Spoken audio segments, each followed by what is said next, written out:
Сэл хот 20 минутын хот орон сууцчлалын өрсөлд төсөл болон газар чөлөөлөлтөй холбогдлолтойгоор Улаанбаатар хотод бас газар чөлөөснөөрөө агаарын бохирдолд болон гэр хорооллын дахин төлөвлөлтөн дээр ямар ач холбогдол болж байгаа талааг бас танилцуулъя. 158 га талбай дээр нийт 2206 нэгжийг чөлөөлж төслийг хэрэгжүүлж эхлэв байгаа.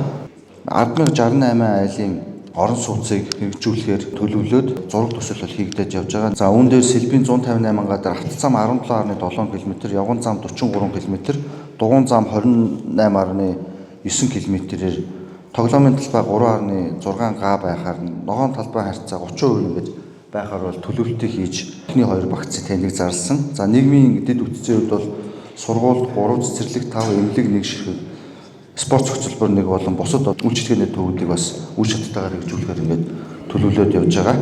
Нийт 2206 нэгж талбар 158 га газрыг ийм чөлөөлөх 158 га дээр чөлөөлж иж Сэлб 20 минутын хот төслийг цогцоор нь хэрэгжүүлэх юм боломжтой байж байгаа. Тэгэхээр газар чөлөөлөлт бол 2025 оны 6 сарын 1 гэхэд буюу барилга угсралт гүйцэтгэх компаниудаа гэрээ байгуулад ажил эхлэх үед бол бүрэн дууссан байх боломжтой харагдаа төлөвлөд явж байна.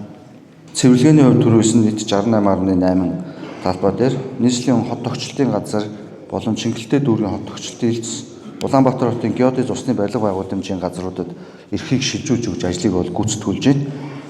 За дуус хугацаа 2025 оны 6 сарын 15-ны өдөр бол нийт цэвэрлээг дуусгах нэ.